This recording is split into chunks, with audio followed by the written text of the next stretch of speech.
जय हिंद। कैसे हैं आप लोग? सिलेबस के अनुसार हम कवर करेंगे यूपी टीजीटी शारीरिक शिक्षा का पाठ्यक्रम पूरा सिलेबस के अनुसार, क्योंकि अभी हमारे पास टाइम है। एक बार कॉन्सेप्ट समझ में आ जाएगा तो हम ऑब्जेक्टिव आराम से लगा लेंगे। तो अगर हम इसका सिलेबस देखेंगे तो ये है सिलेबस इसका, एलनगंज प्रशिक्षित स्नातक विषय शारीरिक शिक्षा। और इसका जो आप देख रहेंगे, आपको देखने में लगेगा छोटा है, लेकिन इसके अंदर बहुत मतलब पूरा डेप्थ है। शारीरिक शिक्षा के सिद्धांत एवं शिक्षा मनोविज्ञान, इसके अंदर परिभाषा, उद्देश्य, लक्ष्य, शारीरिक जैविक आधार, वंशानुक्रम, वातावरण, गुण, पुरुष महिला में अंतर, सेल्डन। और तो इस हिसाब से हम लोग चलेंगे कि सब कुछ कवर हो जाए। ठीक है, तो बिल्कुल परेशान मत होइए। ऑब्जेक्टिव अलग चीज़ है, इसको एक बार देखते जाइएगा और समझते जाइएगा। ठीक है, मैं पूरा सिलेबस, जो भी सिलेबस इसमें दिया है, मनोरंजन से लेकर शारीरिक शिक्षा से लेकर मनोरंजन कैंप तक, यहाँ से यहाँ तक सब कवर कराऊंगा। ठीक है, उसके लिए बिल्कुल परेशान मत होइएगा। और सुबह यही टाइम रखेंगे। चलिए इसको हटाता हूँ, स्टार्ट करते हैं। ठीक है, ये मैंने पहले पढ़ाया भी था, लेकिन आप लोगों का डिमांड था कि स्टार्ट किया जाए शुरू से। ठीक है, चलिए स्टार्ट करते हैं। पहला है शारीरिक शिक्षा का शब्द एवं अर्थ। शारीरिक शिक्षा शब्दों, अलग अलग शब्दों शारीरिक एवं शिक्षा से मिलकर बना हुआ है। कितने शब्दों से मिला बनकर बना हुआ? दो अलग अलग शब्दों से, वो है शारीरिक और शिक्षा। ठीक है, शारीरिक शब्द का साधारण अर्थ शरीर संबंधी विभिन्न क्रियाओं से है। इसका किसी एक या सभी शारीरिक विशिष्टताओं से संबंध हो सकता है, या शारीरिक बल, शारीरिक क्षमता, शारीरिक बनावट और शारीरिक स्वास्थ्य आदि के रूप में भी जाना जाता है। ठीक है, अगला चलते हैं। अब शिक्षा, शिक्षा शब्द से अभिप्राय सुव्यवस्थित ढंग से निर्देश या प्रशिक्षण या जीवन की क्रमबद्ध ढंग से तैयारी या किसी कार्य विशेष के लिए दिए जाने वाले निर्देश से है। नेक्स्ट चलते हैं। शारीरिक शिक्षा वह शिक्षा है जो शारीरिक विकास के साथ शुरू होती है और मानव जीवन को पूर्णता की ओर ले जाती है, जिसका परिणाम स्वरूप वह एक हष्ट पुष्ट और मजबूत शरीर, अच्छे स्वास्थ्य, मानसिक स्फूर्ति और सामाजिक और भावनात्मक संतुलन रखने वाला व्यक्ति बन जाता है। ठीक है, अब चलते हैं शिक्षा का शाब्दिक अर्थ क्या है, ये देखते हैं। Literal meaning of education. शिक्षा शब्द को ज्ञान या विद्या के समानार्थी शब्द के रूप में प्रस्तुत किया गया है, जिसकी व्युत्पत्ति संस्कृत भाषा की शिक्ष धातु से हुई है। शिक्षा शिक्षण के अर्थ में प्रयुक्त होता है। शिक्षा का अर्थ सीखना और सिखाना है। तो शिक्षा का अर्थ क्या है? सीखना और सिखाना है। ठीक है, व्युत्पत्ति के आधार पर शिक्षा को अंग्रेजी भाषा के एडुकेशन शब्द, एजुकेशन है शब्द का हिंदी रूपांतर माना गया। विद्वानों के अनुसार एजुकेशन शब्द की उत्पत्ति लैटिन भाषा के निम्नलिखित शब्दों से हुई है। एडुकेट प्रशिक्षण, शिक्षण टू ट्रेन, और एक्ट टीचिंग और ट्रेनिंग। ठीक है, अब एड्यूसर देखो क्या है। एड्यूसर विकसित करना या बाहर निकालना, to lead out, to bring forth. Educare शिक्षित करना, आगे बढ़ाना, बाहर निकालना और विकास करना, to educated, to bring up, to rise. ठीक है, भागने की कोशिश बिल्कुल मत करिएगा। शाब्दिक रूप से एजुकेशन शब्द की व्युत्पत्ति डीको से हुई है। ठीक है, ई का अर्थ है अंदर, डीको का अर्थ है आगे को बढ़ना और विकास करना। इस प्रकार एजुकेशन का अर्थ हुआ अंदर से बाहर की ओर बढ़ना और अथवा विकसित करना। ठीक है, ये एजुकेशन के ओ दिए हुए हैं। ई फॉर डीको, ई फॉर डीको अर्थ है आगे की ओर बढ़ना और विकसित करना। ठीक है, अंतर्निहित क्षमताएं, शिक्षा बालक की अंतर्निहित क्षमताओं का विकास की प्रक्रिया है। ठीक है, प्रकृति प्रदत्त जन्मजात क्षमताओं को जो बालक व्यक्ति में बीज रूप से विद्यमान रहती है, उन्हें पल्लवित, पुष्पित, विकसित एवं वृक्ष के रूप में परिणित करने का कार्य शिक्षा करती है। जो बालक में अनगढ़ है, अविकसित है, उन्हें गढ़ने व आकार या विकास देना शिक्षा कार्य है। अब चलते हैं शिक्षा का अर्थ और प्रयोजन। शिक्षा अंतर्निहित या जन्मजात क्षमताओं का प्रकटीकरण एवं विकास की प्रक्रिया के रूप में। ठीक है, शिक्षा अंतर्निहित आध्यात्मिक और दैविक शक्ति के विकास की प्रक्रिया के रूप में है। शिक्षा नैतिकता के विकास की प्रक्रिया के रूप में है। शिक्षा वातावरण किसी अनुकूल की प्रक्रिया के रूप में है। शिक्षा सामाजिक परिवर्तन विकास की प्रक्रिया के रूप में है। और शिक्षा अनुभव की रचना और पुनर्रचना की प्रक्रिया के रूप में है। शिक्षा व्यक्तिगत और समयगत रूप से विकास करना की प्रक्रिया के रूप में है। शिक्षा समग्र विकास प्रक्रिया के रूप में है। ठीक है, अब शिक्षा की महत्वपूर्ण परिभाषाएं देख लीजिए क्या है। स्वामी विवेकानंद जी के अनुसार व्यक्ति की अंतर्निहित पूर्णता को अभिव्यक्त करना ही शिक्षा है। क्वेश्चन पूछेगा स्वामी विवेकानंद के अनुसार क्या है, तब ये बताना है। श्री अरविंद के अनुसार अंतर्निहित ज्योति की उपलब्धि के लिए शिक्षा विकासशील आत्मा को प्रेरणादायक शक्ति है। महात्मा गांधी के अनुसार शिक्षा से मेरा अभिप्राय बालक मनुष्य अंतर्निहित शारीरिक मानसिक एवं आध्यात्मिक चेष्टा शक्तियों को प्रकाश में लाना है। ठीक है, डॉक्टर राधाकृष्णन के अनुसार शिक्षा को मनुष्य तथा समाज का निर्माण करना चाहिए। इस कार्य को किए बिना शिक्षा निर्धन और अपूर्ण है। पेस्टोलॉजी के अनुसार शिक्षा व्यक्ति की जन्मजात शक्तियों को स्वाभाविक रूप से प्रगतिशील और विकास है। फ्रोबेल के अनुसार बीज रूप में जो कुछ मौजूद है उसको खोलना ही शिक्षा है। यह एक ऐसी प्रक्रिया है जिसके द्वारा बच्चा अपनी आंतरिक योग्यताओं को बाह्य रूप में प्रदान करता है। तो फ्रोबेल के अनुसार, ठीक है। टीपी नन क्या कहते हैं, अभी देखिए। टीपी नन के अनुसार शिक्षा बालक की व्यक्तिकरण का पूर्ण विकास है, जिससे वो अपनी पूर्ण योग्यता के अनुसार मानव जीवन को भौतिक योगदान दे सके। जॉन डीवी के अनुसार शिक्षा अनुभवों की रचना एवं पुनर्रचना की प्रक्रिया है। एडम्स के अनुसार देखिए क्या है। एडम महोदय अपनी पुस्तक evolution of the education therapy question पूछ लेगा कि एवोल्यूशन ऑफ एजुकेशन थेरेपी किसकी है, उसके लिए। ठीक, शिक्षा को द्विभाजीय प्रक्रिया के रूप में बायपोलर प्रोसेस स्वीकार किया गया है। अमेरिका के प्रसिद्ध शिक्षा शास्त्री जॉन डीवी, ठीक है, ने शिक्षा को त्रिभुजीय प्रक्रिया के रूप में मान्यता प्रदान की है, जिसमें शिक्षा के दो ध्रुवों पर शिक्षक और शिक्षार्थी तथा तीसरे ध्रुव पर सामाजिक पक्ष को जोड़ा गया है। अब शारीरिक शिक्षा की परिभाषा इंपॉर्टेंट है, खासकर आप लोगों के लिए। मैं इसको रेड कर देता हूं,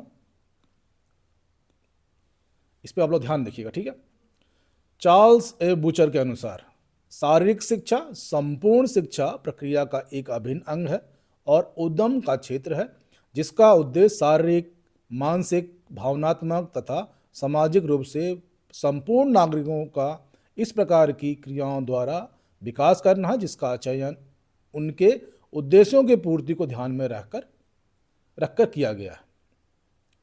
ठीक है, अब जे बी थॉमस के अनुसार ये हम चल रहे हैं शारीरिक शिक्षा की परिभाषा पे। ठीक है, शारीरिक शिक्षा शारीरिक गतिविधियों द्वारा बालक के समग्र व्यक्तित्व विकास हेतु दी जाने वाली शिक्षा है। डी ओवर ट्यूबर के अनुसार देखते हैं, शारीरिक शिक्षा उन अनुभवों का सामूहिक प्रभाव है जो शारीरिक क्रियाओं द्वारा व्यक्ति को प्राप्त होते हैं। जीवी नैश के अनुसार शारीरिक शिक्षा समूची शिक्षा का वह अंग है जहां बड़ी मांसपेशियों से संबंधित क्रियाओं एवं उससे संबंधित प्रतिक्रियाओं से जुड़ा हुआ है। बिग मसल जहां पे आ जाएगा जेबी नैश जी होंगे। ठीक है, ए आर बेमन के अनुसार शारीरिक शिक्षा का वह भाग है जिसके अंतर्गत शारीरिक गतिविधियों द्वारा व्यक्ति को प्रशिक्षित एवं उसका पूर्ण विकास किया जाता है। आर कैसिडी इंपॉर्टेंट है, शारीरिक शिक्षा मनुष्य के भीतर उन परिवर्तनों का समूह है जो गति भरे अनुभवों द्वारा होती है। किसके द्वारा होती है? गति भरे अनुभवों द्वारा। ठीक है, आर कैसिडी का अगर कोई एग्जाम्पल पूछेगा तो क्या बताएंगे, ये सब नोट करते रहिएगा। निक्सन और कंजक्शन के द्वारा शारीरिक शिक्षा की संपूर्ण प्रक्रिया का वह पहलू है जिसका संबंध पेशीय क्रिया मसल से एवं उसके संबंधित प्रक्रियाओं तथा व्यक्ति में इन प्रतिक्रियाओं के फलस्वरूप होने वाले सकारात्मक परिवर्तनों से है। अब दिस इज मोस्ट इंपॉर्टेंट, माध्यमिक शिक्षा आयोग के अनुसार, सेकेंडरी एजुकेशन कमीशन रिपोर्ट के अनुसार, शारीरिक शिक्षा स्वास्थ्य कार्यक्रम का एक अति अनिवार्य अंग है। इसकी विभिन्न क्रियाओं को इस प्रकार करवाया जाए कि विद्यार्थियों के शारीरिक एवं मानसिक स्वास्थ्य का विकास हो, उनकी मनोरंजक क्रियाओं में रुचि बढ़े तथा उनके भीतर सामूहिक भावना, खेल भावना तथा दूसरों का आदर करने का आदि विकसित हो। अतः शारीरिक शिक्षा केवल शारीरिक ड्रिल अथवा नियमबद्ध व्यायाम से बहुत ऊंची वस्तु है। इसके सभी प्रकार की वह सारी क्रियाएं तथा खेल सम्मिलित हैं जिनके द्वारा शारीरिक एवं मानसिक विकास होता है। क्लियर? अब शिक्षा मंत्रालय द्वारा प्रकाशित report, A report published by the ministry of education, शारीरिक शिक्षा तथा मनोरंजन की राष्ट्रीय योजना है के अनुसार शारीरिक शिक्षा एक ऐसी शिक्षा है जो बच्चे को संपूर्ण व्यक्तित्व विकास हेतु क्रियाओं द्वारा शरीर, मन, आत्मा की पूर्णता की ओर बढ़ाती है। ठीक है, अब चलते हैं शारीरिक शिक्षा का अर्थ और परिभाषा। बिल्कुल एक एक वर्ड कवर करूंगा मैं आपके यूपी टीजीटी फिजिकल एजुकेशन का। ठीक है, उस बाकी क्वेश्चन आंसर जो चलने दीजिए उनको, हड़बड़ाइएगा बिल्कुल मत, भाई टाइम है हमारे पास। शारीरिक नंबर 1 चलते हैं।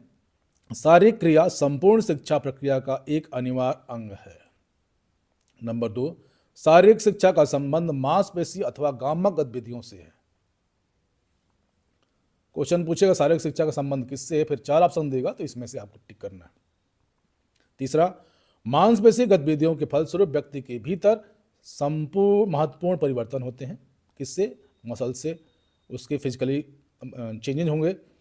शारीरिक शिक्षा का संबंध शारीरिक क्रियाओं के साथ साथ शारीरिक प्रशिक्षण तथा उसके फलस्वरूप होने वाले शारीरिक विकास से होता है। आगे बढ़ें। 5वां, शारीरिक शिक्षा मात्र गामक गतिविधि और शारीरिक विकास से ही नहीं जुड़ी, वरन इसके द्वारा व्यक्ति के व्यक्तित्व के अन्य पक्ष, मानसिक, संवेगात्मक एवं सामाजिक पक्षों को भी अधिक पुष्ट एवं संतुलित रूप से विकसित किया जा सकता है। ठीक है, आगे बढ़ते हैं।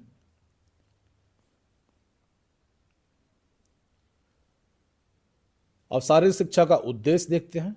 ठीक है, एम ऑफ फिजिकल एजुकेशन जो आपके उसमें पूरे हैं, आपके इसमें जो इस बुक उसमें दिया है, वर्ड टू वर्ड आपके सिलेबस में है।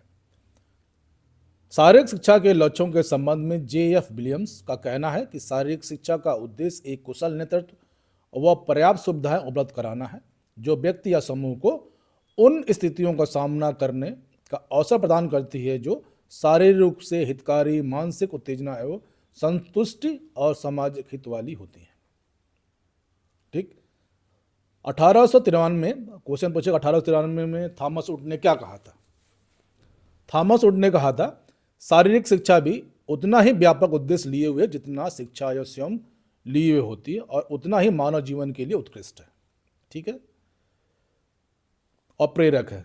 J.R. शेरमैन के अनुसार शारीरिक शिक्षा का उद्देश्य व्यक्ति के अनुभवों को उस सीमा को प्रभावित करना है जहां तक व्यक्ति की परिस्थिति हो जो उसे समाज में सफलता पूर्वक समायोजन में मदद दे ताकि वह अपनी इच्छाओं में वृद्धि और सुधार लाकर उन इच्छाओं की पूर्ति की योजना विकसित कर सके। ठीक है, अब हैरी क्रो बक के अनुसार क्या है? शारीरिक विकास तथा वृद्धि, पॉइंट में चलते जाइएगा। मस्तिष्क तथा मांसपेशियों का तालमेल, व्यक्तित्व का विकास, उचित व्यवहार और आदत, मानसिक तनाव और चिंता से मुक्त करना, ज्ञान में वृद्धि और नागरिकता की भावना। J.F. विलियम के अनुसार व्यक्तियों तथा समाज के लिए योग्य नेतृत्व, उपयुक्त साधन और पर्याप्त समय उपलब्ध समय में शारीरिक दृष्टि से आनंददायक परिस्थिति में भाग लेना और परिस्थिति मानसिक दृष्टि से प्रेरक तथा संतोषप्रद हो। चौथा, सामाजिक दृष्टि से स्वस्थ हो। J.B. नैश के अनुसार न्यूरो मांसपेशियों का विकास, भावनात्मक विकास और ठीक से बात समझने की योग्यता का विकास। लास्की के अनुसार शारीरिक पहलू वाला विकास हो, भावनात्मक पहलू वाला विकास, सामाजिक पहलू वाला विकास, बौद्धिक पहलू वाला विकास और न्यूरो मांसपेशी पहलू वाला विकास। ठीक है, आगे चलते हैं, इंपॉर्टेंट है ये। चार्ल्स ए बूचर तथा एवलिन के अनुसार शिक्षा का उद्देश्य शारीरिक गतिविधियों द्वारा शारीरिक विकास, शारीरिक गतिविधियों द्वारा मानसिक विकास, शारीरिक गतिविधियों द्वारा भावनात्मक विकास और शारीरिक क्रियाकलापों द्वारा शारीरिक क्षमताओं का विकास और शारीरिक गतिविधियों द्वारा सामाजिक विकास। चार्ल्स ए बूचर एवलिन के अनुसार शिक्षा का उद्देश्य है। ठीक है। और बेनिफिट ऑफ फिजिकल एजुकेशन, अब चलते हैं शारीरिक शिक्षा का महत्व। डुडले ए सार्जेंट 1980 के अनुसार एक स्वास्थ्य का, शिक्षाप्रद का और मनोरंजनात्मक और निरात्मक। ठीक है, ये बेनिफिट है। Committee on objective of the American physical education association 1934 के अनुसार, ये भी क्वेश्चन देखिएगा, शारीरिक फिटनेस है, मानसिक स्वास्थ्य में स्फूर्ति है, सामाजिक नैतिक चरित्र है, भावनात्मक अभिव्यक्ति और नियंत्रण है, गुण और दोष विवेचन है। एग्नेस टूले 1947 के अनुसार स्वास्थ्य एवं शारीरिक विकास, मानसिक एवं भावनात्मक विकास, पेशी तंत्र विकास, सामाजिक विकास और बौद्धिक विकास। जेबी नैश के अनुसार 1948 शारीरिक अंगों का विकास, पेशी तंत्र का विकास और पदात्मक विकास, संपूर्ण मनोरंजन एवं आनंद का प्रदान। Joint committee of American association for the health and physical education and recreation. ठीक है, अब इसको देख लेते हैं हम लोग क्या कह रहे हैं ये।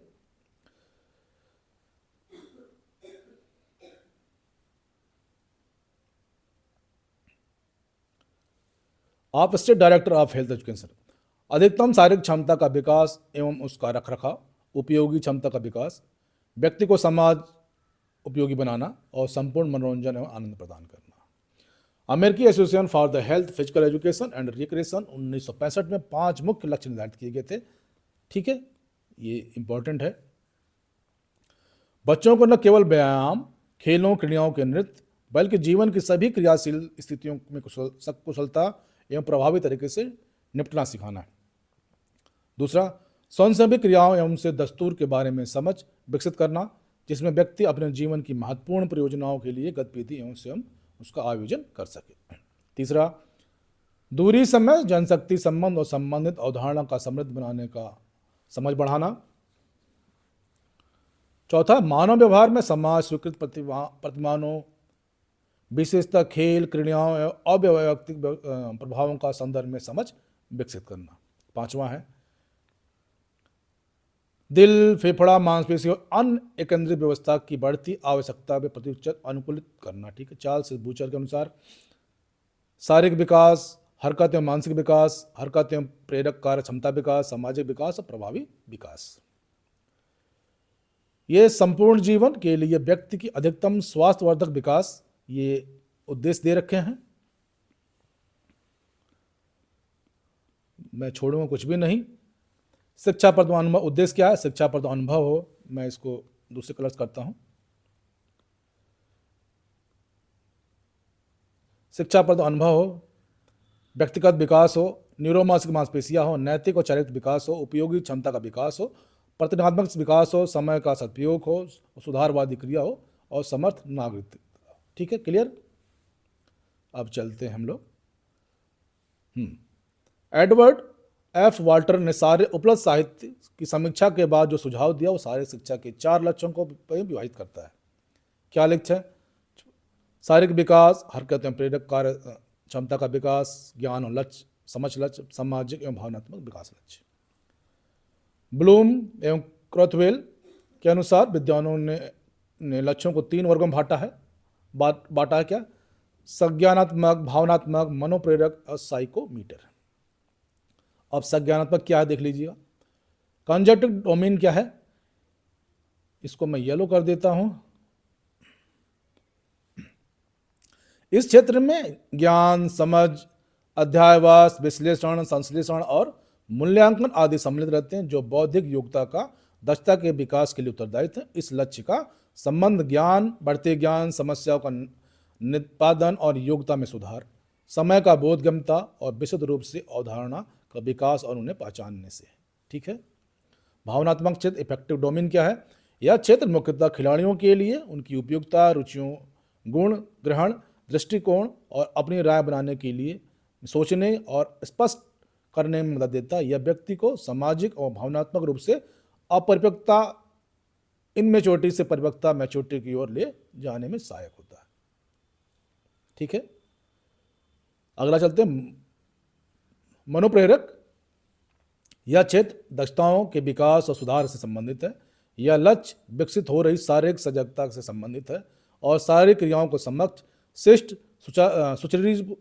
सुरुचिपूर्ण और उपयोगी बनाते हैं। यह बॉडी कंट्रोल के विकास, तालमेल, स्फूर्ति और शारीरिक क्रियाकलापों के माध्यम से बल देने से संबंधित है।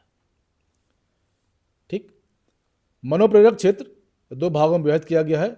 ऑर्गेनिक डोमेन यह शारीरिक फिटनेस से संबंधित है। मोटर डोमेन यह व्यक्ति के बॉडी कंट्रोल के विकास एवं ताल से संबंधित है, जो शिष्ट, सहज और स्वच्छ बनाने के लिए योग्य बनाता है। ठीक है, आगे चलते हैं। शारीरिक शिक्षा का क्षेत्र, scope of physical education R Cassidy के अनुसार यह शारीरिक शिक्षा को मनुष्य के भीतर होने वाले परिवर्तनों का समूह कहा गया है, जो गति भरे अनुभवों द्वारा होता है। व्यक्ति के भीतर होने वाले इन परिवर्तनों का फलस्वरूप न व्यक्ति केवल शारीरिक पक्ष वरन मानसिक, सामाजिक और नैतिक और चारित्रिक पक्ष भी विकसित करता है। ठीक है, ये भी इंपॉर्टेंट है। अब डेडवर्थ ओपर ट्यूबर के अनुसार शारीरिक शिक्षा को उन अनुभवों का कुल योग कहा जा सकता है जो व्यक्ति को गतिशीलता प्रदान करता है। शारीरिक शिक्षा के क्षेत्र के अंतर्गत निम्नलिखित गतिविधियों के कार्यक्रम में समावेश किया गया है। खेलकूद संबंधी क्रियाएं, activity related to the games and sports. इसके अंतर्गत 3 प्रकार की खेल आते हैं। कौन से? क्वेश्चन पूछेगा 3 प्रकार खेल किसके अंतर्गत आते हैं, उनकी क्रियाएं क्या है? तो व्यक्तिगत खेल, इंडिविजुअल खेल, दलीय खेल, इंडिविजुअल खेल व्यक्ति, ठीक है, और दलीय खेल, टीम गेम और तालबद्ध एक्सरसाइज और नृत्य के प्रकार, व्यायाम के प्रयोग लाए जाते हैं जो इस प्रकार हैं। लोक नृत्य, देश के प्रत्येक प्रांत और प्रदेश में अनेक प्रकार के लोक नृत्य विशिष्टताओं के साथ प्रचलित। पंजाब में भांगड़ा, गिद्दा, मणिपुर में मणिपुरी नृत्य, गुजरात में गरबा नृत्य प्रसिद्ध है। इसी प्रकार टिपरी, बाना, कोलाटम, कुट्टी आदि लोक नृत्यों का भी कम महत्व नहीं है। इसमें न केवल मनोरंजन होता है, वह दूसरी और शारीरिक व्यायाम भी है। जिम्नास्टिक नृत्य शारीरिक बहुआयामी गतिविधियों एवं व्यायाम से जुड़े इस नृत्य में व्यक्ति को पर्याप्त मात्रा में व्यायाम मिलता है। शरीर को लचकदार और शारीरिक संतुलन बढ़ाने के लिए जिम्नास्टिक का विशेष महत्व है। एरोबिक व्यायाम, एरोबिक व्यायाम संगीत की धुन और व्यक्ति के तालबद्ध ढंग से अभ्यास कराया जाता है। आधारभूत एवं बुनियादी व्यायाम, फंडामेंटल एक्सरसाइज, यह व्यायाम आमतौर पर जिंदगी से जुड़ा व्यायाम है। इसके अंतर्गत चलना फिरना, चढ़ना उतरना आदि, भागना आदि क्रिया शामिल है। ठीक है, अब चलते हैं रेडिमल एंड करेक्टिव एक्सरसाइज, उपराचात्मक बीमार, उपराचात्मक एवं सुधारात्मक क्रियाएं। इन क्रियाओं की इस प्रकार की क्रियाओं के अंतर्गत बच्चों के शारीरिक विकृति एवं दोषों को कमजोर और दूर करने किया जाता है। क्वेश्चन ये पूछ देगा कि रेमिडियल एंड करेक्टिव एक्सरसाइज किस लिए वो होता है, तो उसके लिए उत्तर दे सकते हैं आप। धंसी या झुकी कमर, होलो बैक। अब क्वेश्चन पूछेगा होलो बैक किसे कहते हैं? चपटे पैर, फ्लैट फुट, झुके हुए कंधे, बेंट शोल्डर आदि सारी क्रियाओं, ये सब इंपॉर्टेंट है। ये द्वारा शरीर ठीक करने की मदद मिलती है। सुंदर, सुडौल और सुगठित बनाने के लिए की जाने वाली क्रियाओं को सुंदरात्मक अंत क्रियाओं के अंतर्गत आती है। आत्मरक्षा क्रिया, सेल्फ डिफेंस एक्टिविटीज। इस प्रकार की आत्मरक्षा क्रियाएं 2 दृष्टिकोणों से की जाती हैं। एक तो विभिन्न रोगों एवं व्यवधानियों से अपनी रक्षा करने के लिए, दूसरा विभिन्न खतरों से अपनी रक्षा करने के लिए। प्रथम प्रकार की गतिविधि में सैर करना, लंबी दूरी तक पैदल चलना, तेज चलना, प्रकृति की जानकारी तथा मछली पकड़ना आदि सम्मिलित है।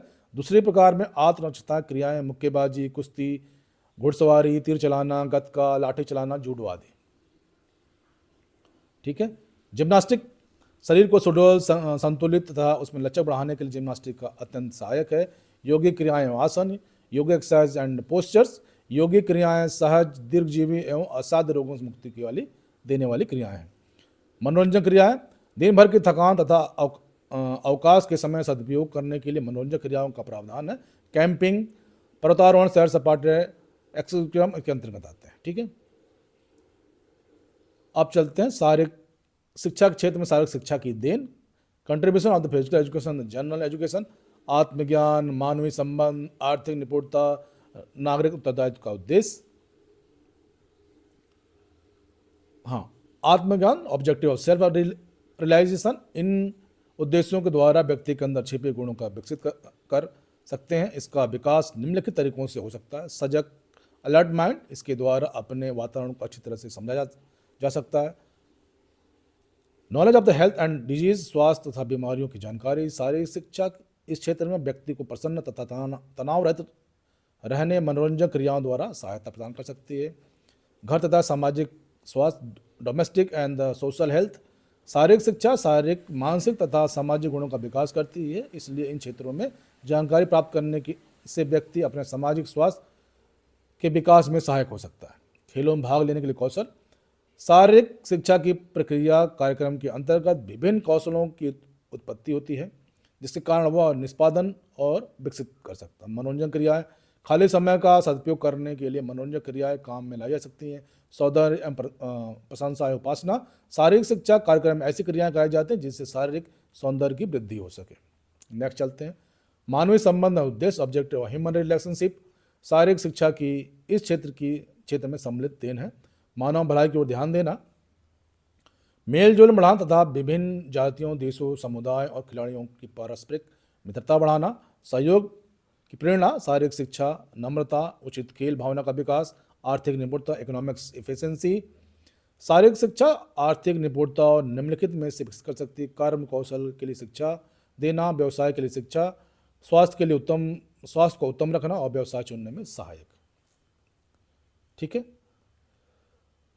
नागरिक उद्देश्य देखते हैं क्या। सिविल रिस्पॉन्सिबिलिटी, नागरिक उद्देश्य उत्तरदायित्व के उद्देश्य शारीरिक शिक्षा के इस प्रकार प्राप्त किए सकते हैं।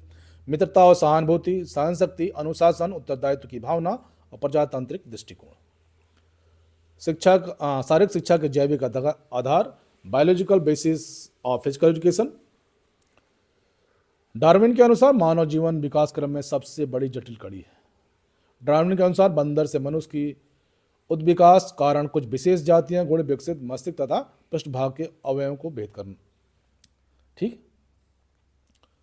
उच्चीर्ण चालन, अपराइट वॉकिंग, विकसित मस्तिष्क, संघातचारी, मूल प्रकृति और आदि गुणों से मनुष्य को यंत्रों के आविष्कार में बहुत सहायता प्रदान की है। डार्विन के अनुसार प्रकृति चुनाव, उपयोग अनुपयोग का प्रभाव, लैंगिक चुनाव, उत्परिवर्तन, वातावरण के प्रभाव, पुनरुत्पादन, वंशानुक्रम और अन्यवर्तित परिवर्तन आदि सहायक सिद्ध हुए। क्रिया जीवन, मानव जीवन वृद्धि और विकास की नींव है। जीवन की प्रथम विशेषता क्रिया है। सजीव और निर्जीव में सबसे बड़ा अंतर क्रिया द्वारा जाना जाता है। उसके बाद है प्राणी में जितनी तेज क्रिया होगी उतना शीघ्रता से उसमें वृद्धि और विकास की संभावना होती है। ठीक है। अब आगे चलते हैं। ये देखिए पूरा उत्तर प्रदेश टीजीटी का शारीरिक शिक्षा का है। ठीक है। मानव शरीर में दो प्रकार की क्रिया और प्रक्रियाएं सदैव चलती रहती है। प्रथम प्रकार की क्रियाओं को जीवित क्रियाएं, सर्वाइकल एक्टिविटीज, दूसरे प्रकार की क्रियाओं को विकसित डेवलपमेंट क्रियाएं कहते हैं। जीवित वे क्रिया हैं जिनकी अनुपस्थिति में जीवन समाप्त हो जाता है और सहज चलती रहती है। जीवित क्रियाओं के नाम पर सहज क्रिया, रिलैक्स एक्टिविटी भी है। जीवित क्रियाओं का उदाहरण दिल धड़कना, श्वसन प्रणाली, पाचन प्रणाली आदि है। विकासिक क्रियाएं वे हैं जो अपनाने से शरीर के ऐच्छिक तथा अनैच्छिक अंगों को पूर्ण रूप से विकास और समृद्धि का संभव हो सके। विकासिक प्रक्रियाओं के कारण मानव शरीर में ऐच्छिक, अनैच्छिक, मांसपेशी में क्षमता, शक्ति, प्रतिक्रिया, समय, योग्यता और कार्यकुशलता का संचार होता है। शारीरिक तथा मानसिक क्षमताओं की योग्यता में जो उन्नति होती है उसे विकास कहते हैं। ठीक है। विकास किसे कहते हैं, क्वेश्चन आएगा तो उसमें बोलेंगे आप शारीरिक तथा मानसिक क्षमता एवं योग्यता में जो उन्नति होती है उसे हम विकास कहते हैं। ठीक है। हड्डियों का बढ़ना अथवा उनका लंबा होना वृद्धि कहलाता है, परंतु उसकी बनावट और उसके भौतिक अस्तित्व में जो रासायनिक परिवर्तन होते हैं उन्हें विकास की संज्ञा दी गई है। क्लियर। वृद्धि और विकास में से एक सबसे बड़ा अंतर यह है कि किसी विशेष आयु के उपरांत वृद्धि प्राणी में नहीं होती, परंतु विकास जीवन के अंतिम क्षणों तक हो सकता है। क्वेश्चन पूछेगा वृद्धि और विकास में अंतर क्या है, उसका बताइए, तब आप ये बता सकते हैं। फिर पौष्टिक आहार की कमी, अंतरसागरीय कार्य प्रणाली, शारीरिक तथा मानसिक रोग आदि कारण वृद्धि और विकास के लिए संकट माने जाते हैं। ठीक है।